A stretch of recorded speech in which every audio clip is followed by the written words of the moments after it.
Tenemos en línea a quien indudablemente ha jugado un rol decisivo en su momento porque fue presidente del Banco Central y hoy el Banco Central tiene un rol decisorio, es decir, Macri le tiró la pelota y le dijo a Sturzenegger, hacete cargo vos de la inflación, le tiró una brasa caliente. Está en contacto con nosotros Alejandro Banoli. Alejandro, ¿cómo estás? Gustavo Revilio y Alberto Trombetta te saludan. ¿Qué tal? Buenos días, ¿cómo les va? Bien, muy bien. Alejandro, ¿cómo calificás todo lo que pasó esta semana? ¿O cómo lo sintetizás más que calificás? ¿Sí?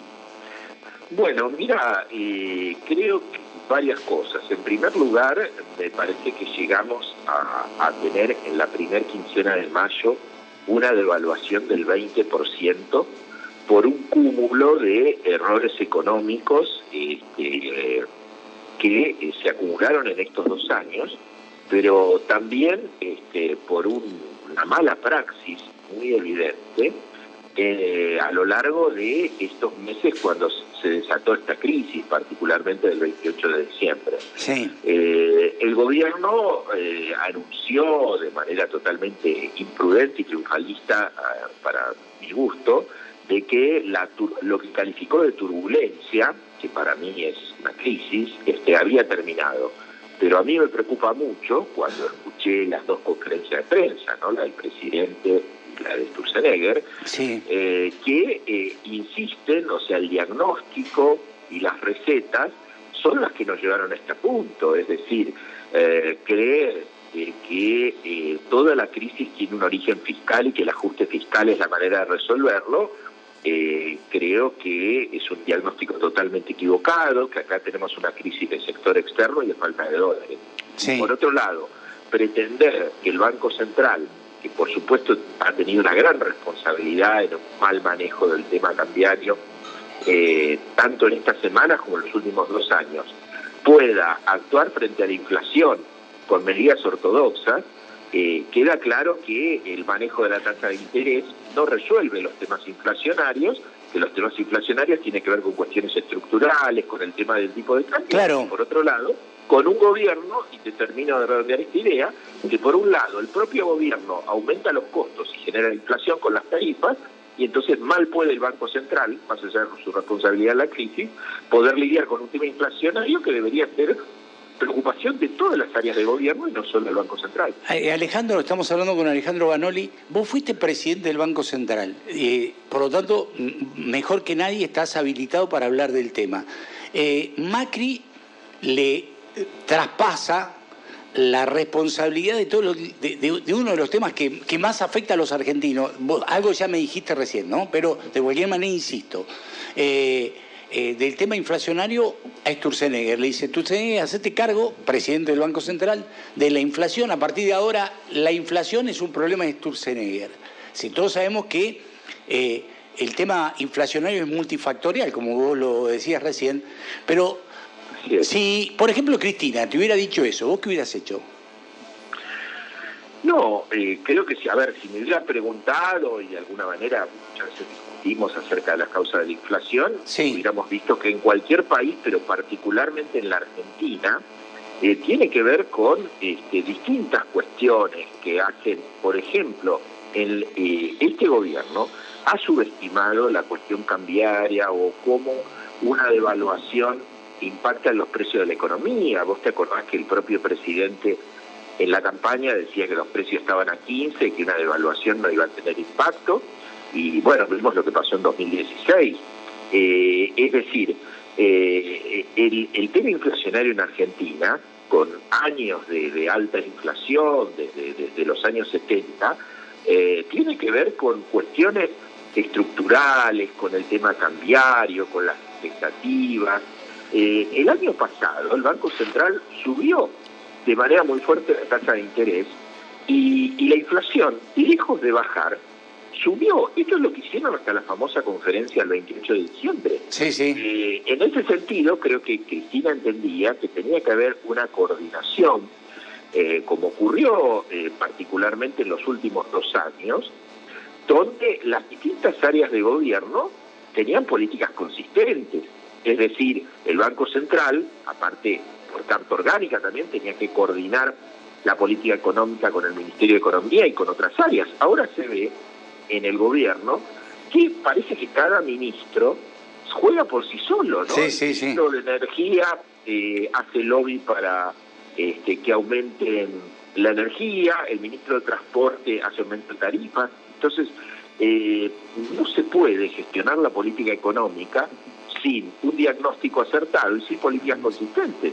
Se ve que son políticas individuales, más allá que el denominador común de todo esto tiene que ver con mecanismos de concentración de la riqueza y de beneficio de determinados grupos económicos, donde sí hay una coherencia, pero en lo instrumental, ciertamente, se ve que hay una estructura de manejo del gobierno que habilita que cada uno se corte por su lado. Sí. A ver, Gustavo.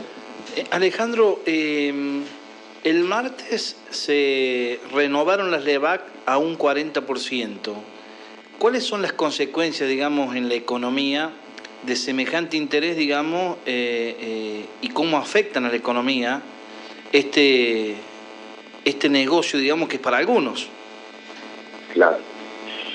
Bueno, recordemos que hasta hace 3 semanas estas tasas de interés estaban en el 27%, ¿no? Yo creo que el aumento del 40% fue una manifestación de la crisis, un reconocimiento de que la inflación, lejos de estar en el 15%, iba a estar en un piso del 25% y ahora estará mucho más alta.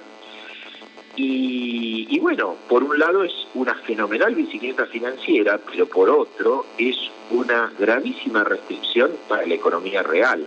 Hoy el gobierno, además de todos los problemas que arrastraba y que generó, está generando otro problema adicional, que es la recesión. A una inflación alta se está agregando una recesión, o sea que es imposible para la economía real poder funcionar con algo de normalidad cuando el Banco Central a pocos días de plazo paga un 40%. Hoy una pyme que necesita financiamiento y no puede pagar menos del 70%, y es imposible con esta andanada de tarifazos, aumentos de precios, suba la tasa de interés, apertura importadora, para cualquier empresa poder sobrevivir con esta estructura de costos, con una competencia desleal de las importaciones y con una incertidumbre que hace que hoy estén parados los planes de inversión, problemas en la cadena de pago, en muchos casos no hay precio, claro, porque muchas empresas especulan, ¿no? Dicen, bueno, el dólar por ahí puede subir a 26, a 27, no entregan mercadería. Entonces, bueno, todo esto han sido las consecuencias. Perdóname, te interrumpo un segundo en relación al tema precio, porque por ahí todavía en algunos sectores o en algunos lugares del país no lo hemos visto tanto, pero ya lo vamos a empezar a ver. Hablamos el otro día con Guillermo Moreno y él nos decía algo que yo comparto plenamente. El hecho de que no haya precio provoca que, por ejemplo, Arcor, Molino Río de la Plata, Unilever, que son los que proveen más del 60% de lo que comemos los argentinos, no estén sacando los camiones que, por ejemplo, van al sur. Entonces en el sur se va a empezar a producir un desabastecimiento porque no están, porque los camiones no llegaron. Digo, me da la sensación como que hay un montón de situaciones que se van a ir generando a partir de, no sé si es la tosudez del gobierno, no sé cómo lo calificás vos, en relación a todo esto, digo, ¿sí? Sí, creo que, a ver, el diagnóstico es el que está viviendo cada comerciante, cada ciudadano hoy está viendo esa situación de aumento descontrolado de precios, algunos cantantes de productos. Y bueno, sí, yo creo que hay una combinación. Por un lado, una gran miopía. Me parece que hay alguna gente que cree que la política económica en Argentina basta con estudiar un manual de un país desarrollado y aplicarlo, ¿no? Que realmente no entienden cómo es la idiosincrasia de la Argentina, de la economía real. Por ejemplo, no es lo mismo una devaluación en Suiza o en Brasil que en Argentina, ¿no? Y por otro lado, ¿por qué? ¿Por qué no es lo mismo?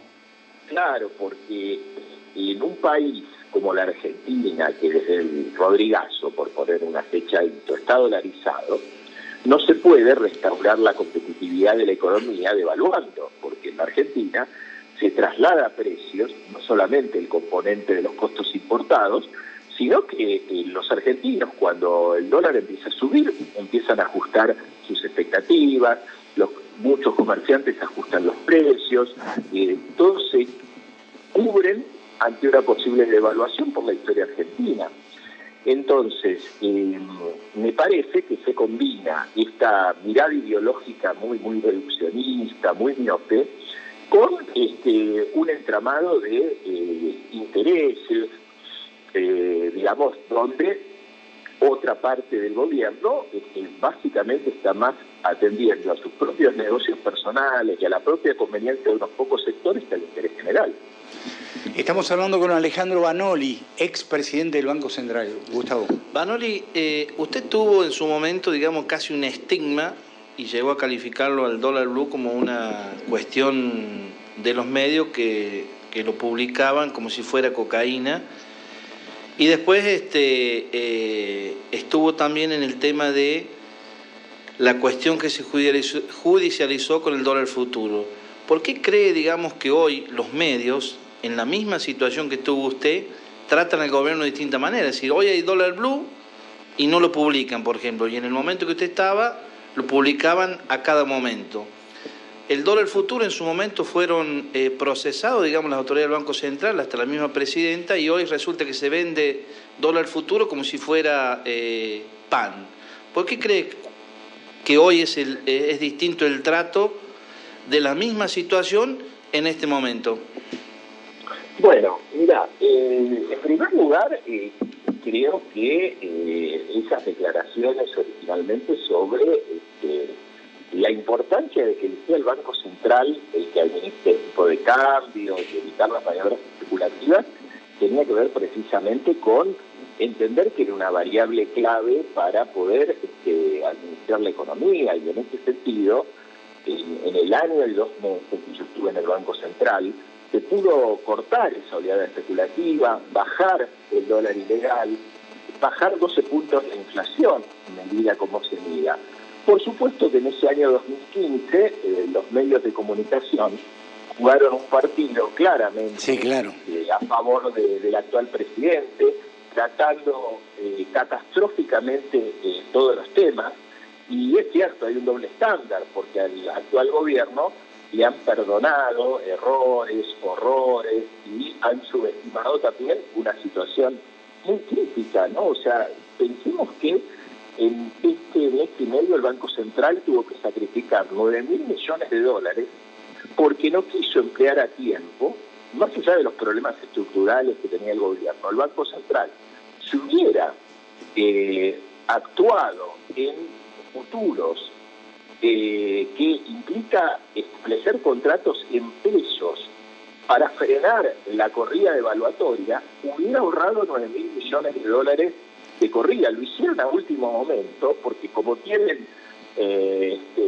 cola de paja, porque judicializaron un tema que es una política económica, y que permitió manejar también una situación crítica en 2015, cuando las perspectivas de que gane Macri eran mayores.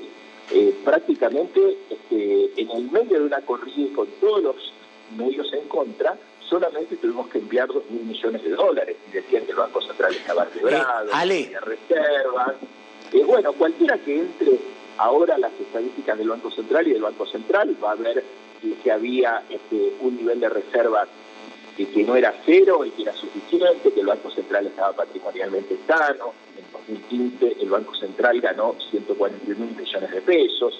Entonces, bueno, creo que tiene que ver con manejos mediáticos donde al actual gobierno le generan todo un sistema de protección, porque los grandes grupos económicos, incluidos los medios, no quieren que haya una alternativa de un gobierno nacional o popular que cuestione precisamente los privilegios que los grandes grupos económicos tienen con estas políticas. Alejandro, te iba a preguntar en relación a esto último que vos acabas de decir. Primero te quiero decir algo, y apelo a vos a esto, ¿no? No es normal, no es usual, es excepcional que un banco central liquide, algunos dicen 11.000, vos decís 9.000 millones de dólares de reservas. Digo, es una cosa absolutamente excepcional, digo, porque si lo naturalizamos como se ha intentado hacer, estamos incurriendo en un error garrafal. Y segundo, indudablemente la oposición tiene un rol que es decisivo de cara a lo que viene, porque me parece que lo que tiene que generar es confianza en la gente, ¿sí? Es decir, que la gente sepa que detrás de todo este desastre que está provocando Macri hay una alternativa que es superadora de toda esta crisis, porque si no entramos en un nivel de pesimismo del cual no vamos a poder salir. Por lo tanto, el otro día vos estabas en el programa de tele, hablábamos precisamente de esto con dirigentes políticos que tienen una decisión por delante, por demás trascendente, que es la de construir una alternativa diferente a esta. Financieramente, económicamente, aquellos que están en ese espacio, ¿qué deberían hacer en lo inmediato? Bueno, dos preguntas. Empiezo por la primera. Sí. Es cierto, 9.000 millones de dólares en el último mes y medio, 11.000 millones es desde el pico que tuvieron las reservas. Sí. Y acá hay que decir una cosa. Estas reservas aumentaron, más allá que la deuda externa del país y la deuda del Banco Central subió más que las reservas, porque el incremento de las reservas fue a partir de la generación de dólares prestados, claro, de deuda. La Argentina resignó a los dólares genuinos. Tomaron en 2016 una medida realmente desatinada, salvo que uno lo entienda desde el beneficio de ciertos sectores, que es haber permitido que los exportadores no tengan obligación de liquidar las divisas. Y esos son los dólares que hoy nos están faltando. Así que sin duda que en esta situación crítica hubo una mala praxis, un mal diagnóstico y malas políticas de quienes endeudaron al país y después deshabilitaron todos los mecanismos de regulación para poder evitar la fenomenal fuga de capitales que se produjo de estos capitales golondrinas que hicieron la bicicleta y se fueron y nos dejaron en esta situación de vulnerabilidad. Respecto a la segunda parte de la pregunta, bueno, yo creo, y un poco se desprende de tu pregunta, me parece esencial, Antonio, creo que vamos a vivir... Alberto, Antonio es Laje y está en América en este momento, ¿sí? No, con un homónimo tuyo. Sí. Te decía, vamos a vivir horas muy complejas porque...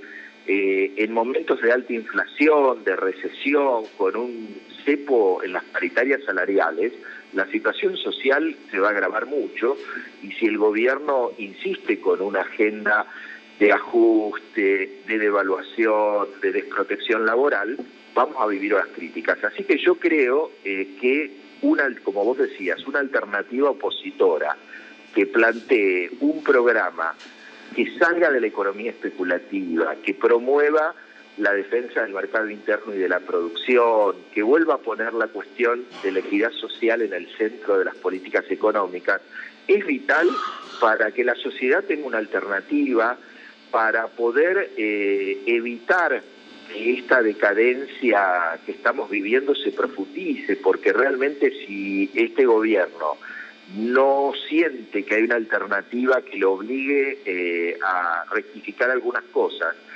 y por otro lado, si tienen 4 años más de gobierno, la verdad que vamos a vivir horas muy duras, así que yo espero que el conjunto del peronismo pueda encontrar los caminos para acordar cuestiones mínimas programáticas, dejando de lado internas, personalismos, rencores, porque si no se genera una verdadera alternativa y si los sectores de la oposición no logran darle a la sociedad una alternativa, creo que vamos a vivir horas muy complejas.